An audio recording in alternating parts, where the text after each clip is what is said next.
This blind man, an old friend of my wife's, he was on his way to spend the night. His wife had died. So he was visiting the dead wife's relatives in Connecticut. He called my wife from his in-laws. Arrangements were made. He would come by train, a 5-hour trip, and my wife would meet him at the station. She hadn't seen him since she worked for him one summer in Seattle 10 years ago. But she and the blind man had kept in touch. They made tapes and mailed them back and forth. I wasn't enthusiastic about his visit. He was no one I knew. And his being blind bothered me. My idea of blindness came from the movies. In the movies, the blind moved slowly and never laughed. Sometimes they were led by seeing-eye dogs.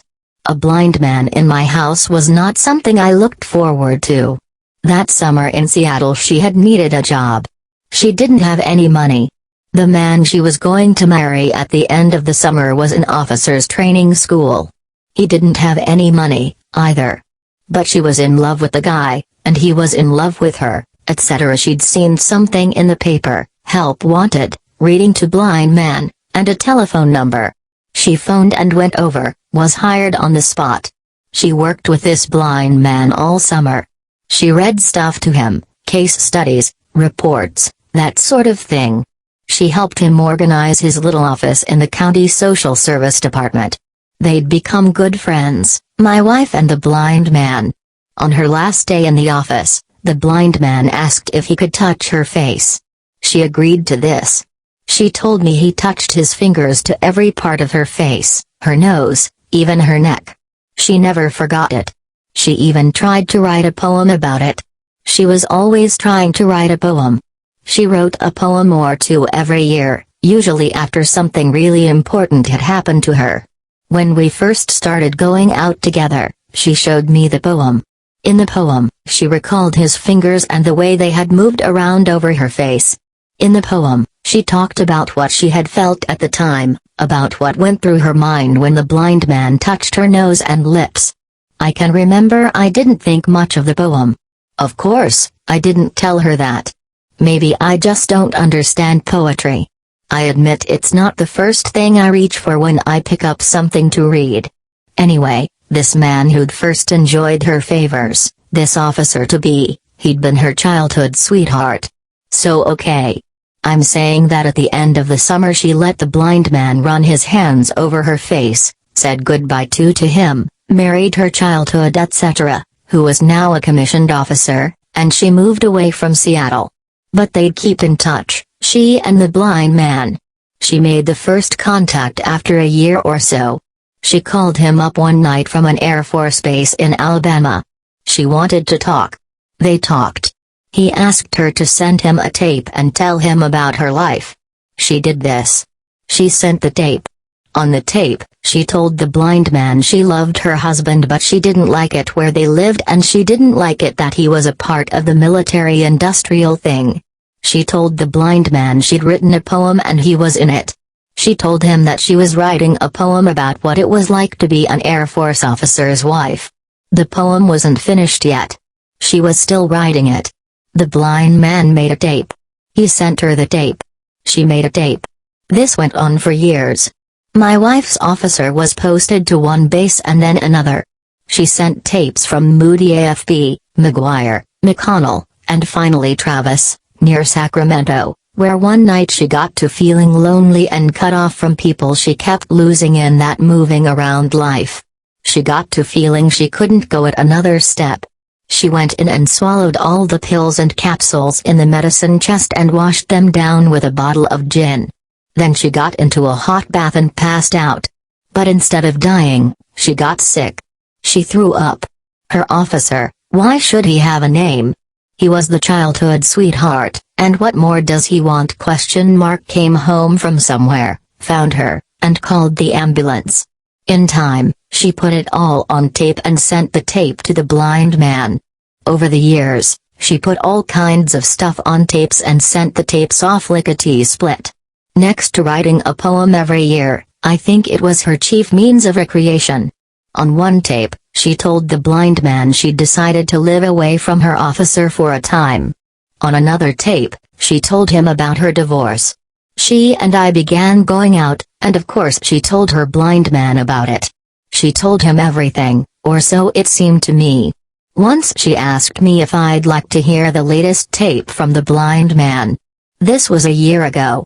I was on the tape, she said. So I said okay, I'd listen to it. I got us drinks and we settled down in the living room. We made ready to listen. First she inserted the tape into the player and adjusted a couple of dials. Then she pushed a lever. The tape squeaked and someone began to talk in this loud voice. She lowered the volume. After a few minutes of harmless chit-chat, I heard my own name in the mouth of this stranger, this blind man I didn't even know. And then this, from all you've said about him, I can only conclude, but we were interrupted, a knock at the door, something, and we didn't ever get back to the tape. Maybe it was just as well. I'd heard all I wanted to. Now this same blind man was coming over to sleep in my house. Maybe I could take him bowling, I said to my wife. She was at the draining board doing scalloped potatoes. She put down the knife she was using and turned around. If you love me, she said, you can do this for me. If you don't love me, okay. But if you had a friend, any friend, and the friend came to visit, I'd make him feel comfortable. She wiped her hands with a dish towel. I don't have any blind friends, I said. You don't have any friends, she said. Period. Besides, she said, God damn it, his wife's just died. Don't you understand that? The man's lost his wife. I didn't answer. She'd told me a little about the blind man's wife. Her name was Beulah. Beulah. That's a name for a colored woman. Was his wife a Negro? I asked. Are you crazy? My wife said. Have you just flipped or something? She picked up a potato. I saw it hit the floor, then roll under the stove. What's wrong with you? She said. Are you drunk? I'm just asking, I said. Right then my wife filled me in with more detail than I cared to know. I made a drink and sat at the kitchen table to listen. Pieces of the story began to fall into place. Beulah had gone to work for the blind man the summer after my wife had stopped working for him. Pretty soon Beulah and the blind man had themselves a church wedding. It was a little wedding. Who'd want to go to such a wedding in the first place? Just the two of them, plus the minister and the minister's wife. But it was a church wedding just the same. It was what Beulah had wanted, he'd said. But even then Beulah must have been carrying the cancer in her glands. After they had been inseparable for 8 years, my wife's word, inseparable, Beulah's health went into a rapid decline. She died in a Seattle hospital room, the blind man sitting beside the bed and holding on to her hand. They'd married, lived and worked together, slept together, had sex, sure, and then the blind man had to bury her. All this without his having ever seen what the goddamned woman looked like. It was beyond my understanding. Hearing this, I felt sorry for the blind man for a little bit. And then I found myself thinking what a pitiful life this woman must have led. Imagine a woman who could never see herself as she was seen in the eyes of her loved one. A woman who could go on day after day and never receive the smallest compliment from her beloved. A woman whose husband could never read the expression on her face, be it misery or something better. Someone who could wear makeup or not, what difference for to him? She could, if she wanted, wear green eyeshadow around one eye, a straight pin in her nostril, yellow slacks, and purple shoes, no matter. And then to slip off into death, the blind man's hand on her hand, his blind eyes streaming tears. I'm imagining now, her last thought may be this, that he never even knew what she looked like, and she on an express to the grave. Robert was left with a small insurance policy and half of a 20-peso Mexican coin. The other half of the coin went into the box with her. Pathetic. So when the time rolled around, my wife went to the depot to pick him up. With nothing to do but wait, sure, I blamed him for that. I was having a drink and watching the TV when I heard the car pull into the drive. I got up from the sofa with my drink and went to the window to have a look. I saw my wife laughing as she parked the car. I saw her get out of the car and shut the door. She was still wearing a smile. Just amazing. She went around to the other side of the car to where the blind man was already starting to get out. This blind man, feature this, he was wearing a full beard. A beard on a blind man. Too much, I say. The blind man reached into the back seat and dragged out a suitcase. My wife took his arm, shut the car door, and, talking all the way, moved him down the drive-in then up the steps to the front porch. I turned off the TV. I finished my drink, rinsed the glass, dried my hands. Then I went to the door. My wife said, "I want you to meet Robert. Robert, this is my husband. I've told you all about him." She was beaming. She had this blind man by his coat sleeve. The blind man let go of his suitcase and up came his hand. I took it. He squeezed hard, held my hand, and then he let it go. "I feel like we've already met," he boomed. "Likewise," I said. I didn't know what else to say. Then I said, "Welcome. I've heard a lot about you." We began to move then, a little group, from the porch into the living room, my wife guiding him by the arm. The blind man was carrying his suitcase in his other hand. My wife said things like, "To your left here, Robert. That's right. Now watch it, there's a chair. That's it. Sit down right here. This is the sofa. We just bought this sofa 2 weeks ago." I started to say something about the old sofa. I'd like that old sofa. But I didn't say anything. Then I wanted to say something else, small talk, about the scenic ride along the Hudson.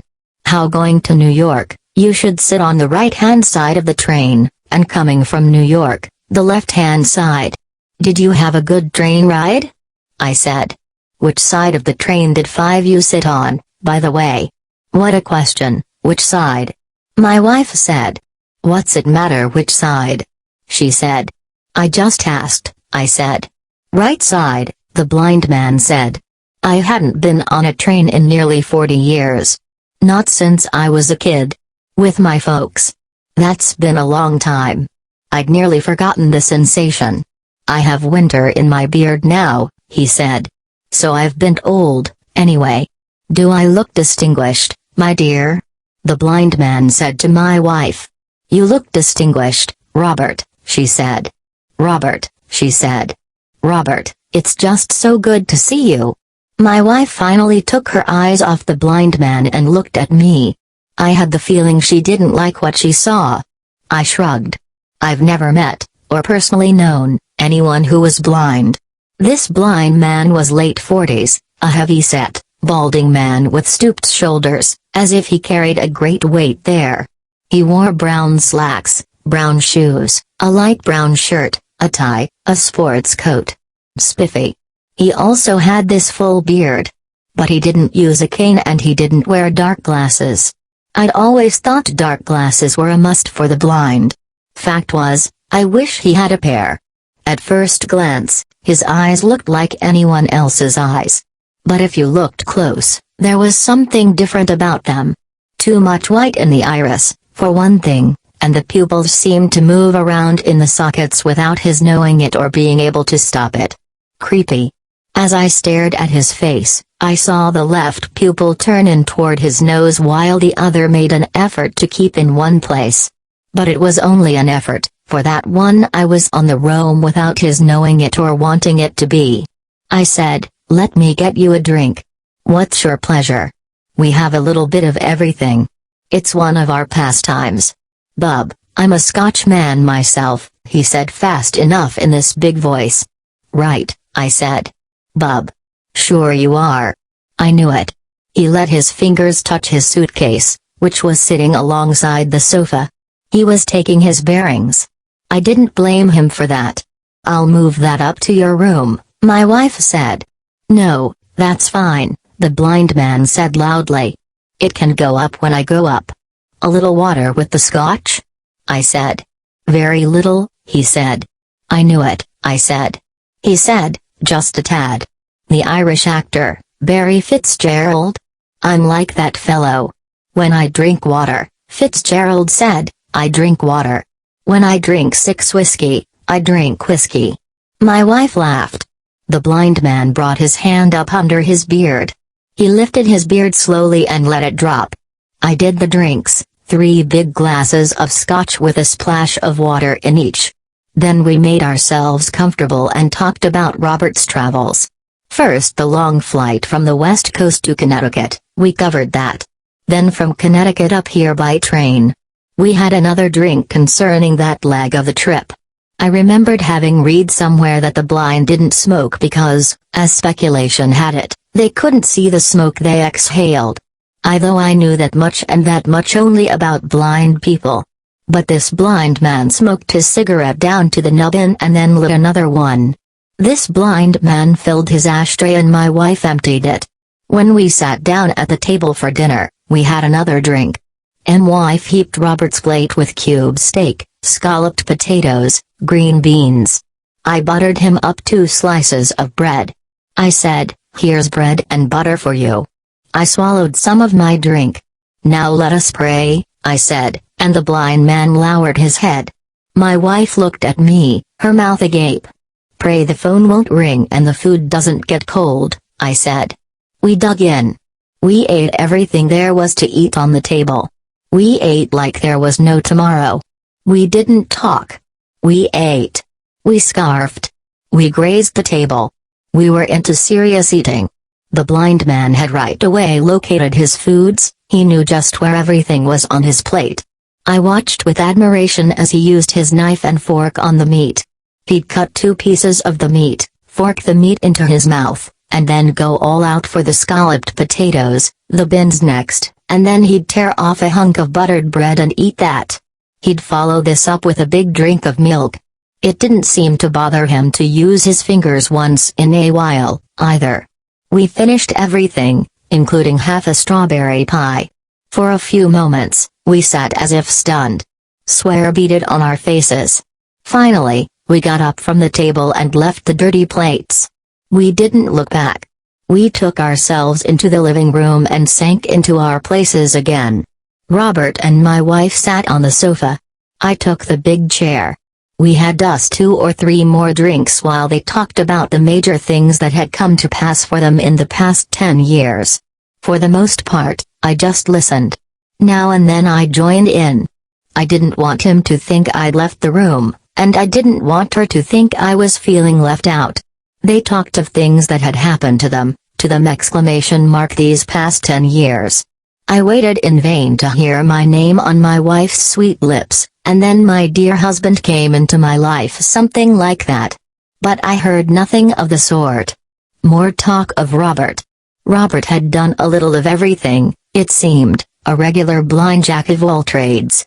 But most 7 recently he and his wife had an Amway distributorship, from which, I gathered, they'd earned a living, such as it was. The blind man was also a ham radio operator. He talked in his loud voice about conversations he'd had with fellow operators in Guam, in the Philippines, in Alaska, and even in Tahiti. He said he'd have a lot of friends there if he ever wanted to go visit those places. From time to time, he'd turn his blind face toward me, put his hand under his beard, ask me something. How long had I been in my present position? 3 years. Did I like my work? I didn't. Was I going to stay with it? What were the options? Finally, when I thought he was beginning to run down, I got up and turned on the TV. My wife looked at me with irritation. She was heading toward a boil. Then she looked at the blind man and said, "Robert, do you have a TV?" The blind man said, "My dear, I have 2 TVs. I have a color set and a black and white thing, an old relic. It's funny, but if I turn the TV on, and I'm always turning it on, I turn on the color set. It's funny, don't you think?" I didn't know what to say to that. I had absolutely nothing to say to that. No opinion. So I watched the news program and tried to listen to what the announcer was saying. "This is a color TV," the blind man said. "Don't ask me how, but I can tell. We traded up a while ago," I said. The blind man had another taste of his drink. He lifted his beard, sniffed it, and let it fall. He leaned forward on the sofa. He positioned his ashtray on the coffee table, then put the lighter to his cigarette. He leaned back on the sofa and crossed his legs at the ankles. My wife covered her mouth, and then she yawned. She stretched. She said, "I think I'll go upstairs and put on my robe. I think I'll change into something else." "Robert, you make yourself comfortable," she said. "I'm comfortable," the blind man said. "I want you to feel comfortable in this house," she said. "I am comfortable," the blind man said. After she'd left the room, he and I listened to the weather report and then to the sports roundup. By that time, she'd been gone so long I didn't know if she was going to come back. I thought she might have gone to bed. I wished she'd come back downstairs. I didn't want to be left alone with a blind man. I asked him if he wanted another drink, and he said sure. Then I asked if he wanted to smoke some dope with me. I said I'd just rolled a number. I hadn't, but I planned to do so in about 2 shakes. "I'll try some with you," he said. "Damn right," I said. "That's the stuff." I got our drinks and sat down on the sofa with him. Then I rolled us 2 fat numbers. I lit one and passed it. I brought it to his fingers. He took it and inhaled. "Hold it as long as you can," I said. I could tell he didn't know the first thing. My wife came back downstairs wearing her pink robe and her pink slippers. "What do I smell?" she said. "We thought we'd have us some cannabis," I said. My wife gave me a savage look. Then she looked at the blind man and said, "Robert, I didn't know you smoked." He said, "I do now, my dear. There's a first time for everything. But I don't feel anything yet." "This stuff is pretty mellow," I said. "This stuff is mild. It's dope you can reason with," I said. "It doesn't mess you up." "Not much it doesn't, bub," he said, and laughed. My wife sat on the sofa between the blind man and me. I passed her the number. She took it and toked and then passed it back to me. "Which way is this going?" she said. Then she said, "I shouldn't be smoking this. I can hardly keep my eyes open as it is. That dinner did me in. I shouldn't have eaten so much." "It was the strawberry pie," the blind man said. "That's what did it," he said, and he laughed his big laugh. Then he shook his head. "There's more strawberry pie," I said. "Do you want some more, Robert?" My wife said. "Maybe in a little while," he said. We gave our attention to the TV. My wife yawned again. She said, "Your bed is made up when you feel like going to bed, Robert. I know you must have had a long day. When you're ready to go to bed, say so." She pulled his arm. "Robert?" He came to and said, "I've had a real nice time. This beats tapes, doesn't it?" I said, "Coming at you," and I put the number between his fingers. He inhaled, held the smoke, and then let it go. It was like he'd been doing this since he was 9 years old. "Thanks, bub," he said. "But I think this is all for me.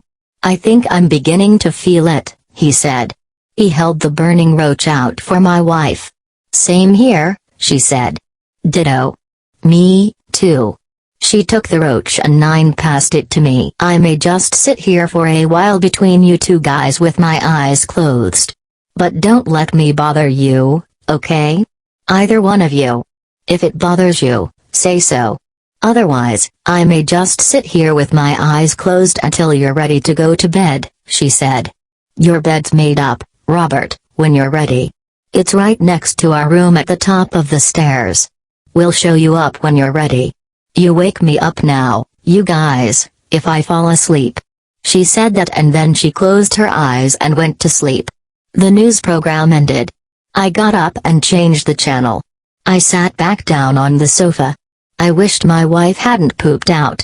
Her head lay across the back of the sofa, her mouth open. She'd turned so that her robe had slipped away from her legs, exposing a juicy thigh.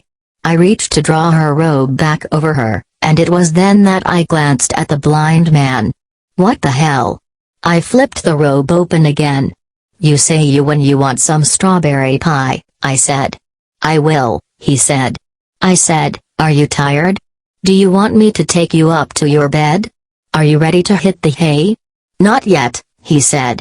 "No, I'll stay up with you, bub. If that's all right." I'll stay up until you're ready to turn in. We haven't had a chance to talk. Know what I mean? I feel like me and her monopolized the evening." He lifted his beard and he let it fall. He picked up his cigarettes and his lighter. "That's all right," I said. Then I said, "I'm glad for the company." And I guess I was. Every night I smoked dope and stayed up as long as I could before I fell asleep. My wife and I hardly ever went to bed at the same time. When I did go to sleep, I had these dreams. Sometimes I'd wake up from one of them, my heart going crazy. Something about the church and the Middle Ages was on the TV. Not your run-of-the-mill TV fare. I wanted to watch something else. I turned to the other channels. But there was nothing on them, either. So I turned back to the first channel and apologized. "Bub, it's all right," the blind man said. "It's fine with me. Whatever you want to watch is okay. I'm always learning something. Learning never ends. It won't hurt me to learn something tonight." "I got ears," he said. We didn't say anything for a time. He was leaning forward with his head turned at me, his right ear aimed in the direction of the set. Very disconcerting. Now and then his eyelids drooped and then they snapped open again. Now and then he put his fingers into his beard and tugged, like he was thinking about something he was hearing on the television. 10 on the screen, a group of men wearing cowls was being set upon and tormented by men dressed in skeleton costumes and men dressed as devils. The men dressed as devils wore devil masks, horns, and long tails. This pageant was part of a procession. The Englishman who was narrating the thing said it took place in Spain once a year. I tried to explain to the blind man what was happening. "Skeletons," he said. "I know about skeletons," he said, and he nodded. The TV showed this one cathedral. Then there was a long, slow look at another one. Finally, the picture switched to the famous one in Paris, with its flying buttresses and its spires reaching up to the clouds. The camera pulled away to show the whole of the cathedral rising above the skyline. There were times when the Englishman who was telling the thing would shut up, would simply let the camera move around over the cathedrals. Or else the camera would tour the countryside, men in fields walking behind oxen. I waited as long as I could. Then I felt I had to say something. I said, "They're showing the outside of this cathedral now. Gargoyles. Little statues carved to look like monsters. Now I guess they're in Italy." "Yeah, they're in Italy. There's paintings on the walls of this one church." "Are those fresco painting, bub?" he asked, and he sipped from his drink. I reached for my glass. But it was empty. I tried to remember what I could remember. "You're asking me, are those frescoes?" I said. "That's a good question. I don't know." The camera moved to a cathedral outside Lisbon. The difference in the Portuguese cathedral compared with the French and Italian were not that great. But they were there. Mostly the interior stuff. Then something occurred to me, and I said, "Something has occurred to me. Do you have any idea what a cathedral is? What they look like, that is. Do you follow me? If somebody says cathedral to you, do you have any notion what they're talking about? Do you the difference between that and a Baptist church, say?" He let the smoke dribble from his mouth. "I know they took hundreds of workers 50 or 100 years to build," he said. I just heard the man say that, of course. I know generations of the same families worked on a cathedral. I heard him say that, too.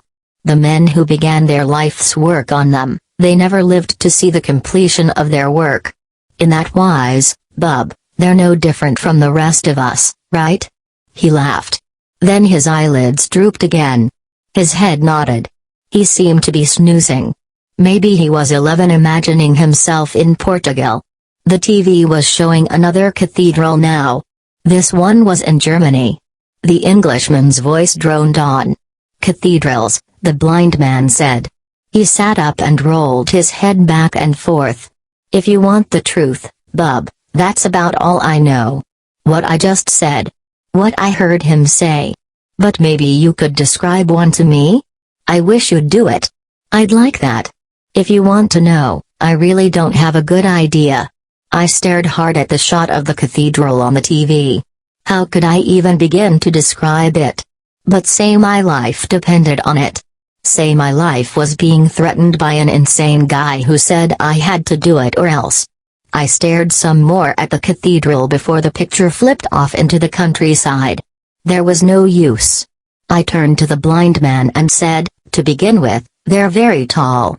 I was looking around the room for clues. They reach way up. Up and up. Toward the sky. They're so big, some of them, they have to have these supports. To help hold them up, so to speak. These supports are called buttresses. They remind of viaducts, for some reason. But maybe you don't know viaducts, either? Sometimes the cathedrals have devils and such carved into the front. Sometimes lords and ladies. Don't ask me why this is, I said. He was nodding.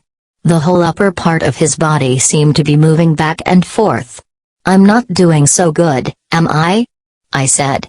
He stopped nodding and leaned forward on the edge of the sofa.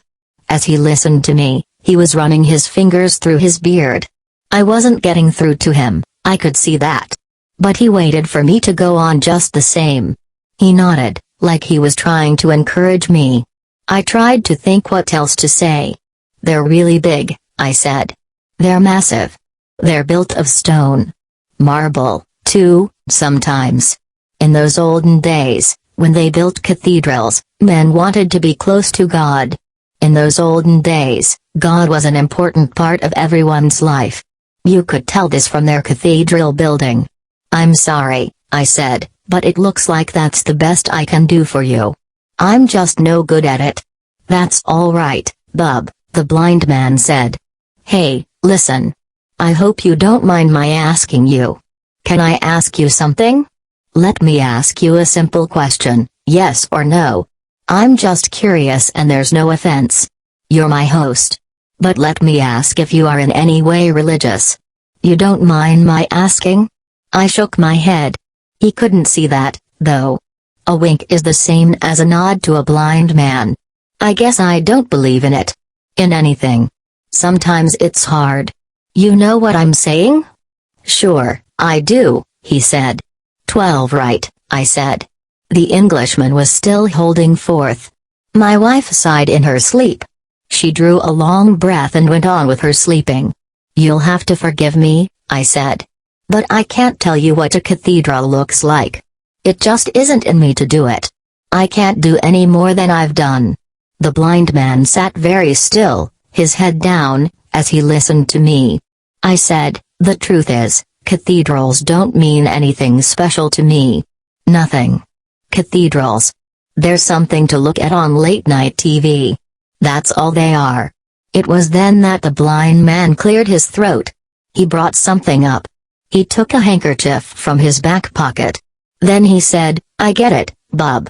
It's okay. It happens. Don't worry about it, he said. Hey, listen to me. Will you do me a favor?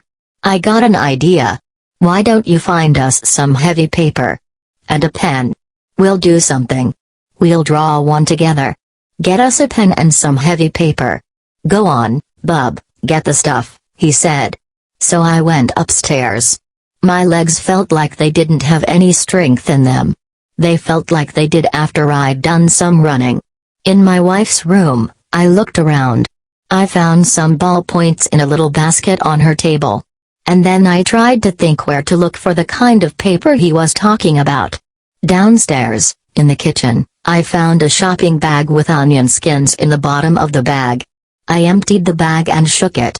I brought it into the living room and sat down with it near his legs. I moved some things, smoothed the wrinkles from the bag, spread it out on the coffee table. The blind man got down from the sofa and sat next to me on the carpet. He ran his fingers over the paper. He went up and down the sides of the paper. The edges, even the edges. He fingered the corners. All right, he said. All right, let's do her. He found my hand, the hand with the pen. He closed his hand over my hand. Go ahead, bub, draw, he said. Draw. You'll see. I'll follow along with you. It'll be okay. Just begin now like I'm telling you. You'll see. Draw, the blind man said. So I began. First I drew a box that looked like a hose. It could have been the house I lived in. Then I put a roof on it. At either end of the roof, I drew spires. Crazy. Swell, he said. Terrific. You're doing fine, he said. Never thought anything like this could happen in your lifetime, did you, bub?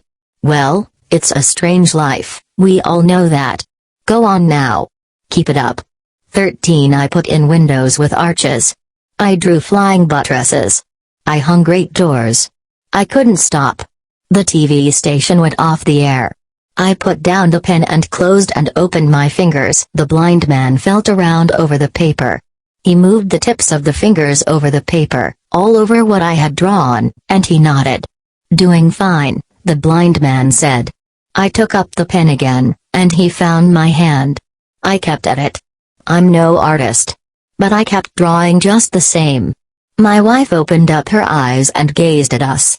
She sat up on the sofa, her robe hanging open. She said, "What are you doing? Tell me, I want to know." I didn't answer her.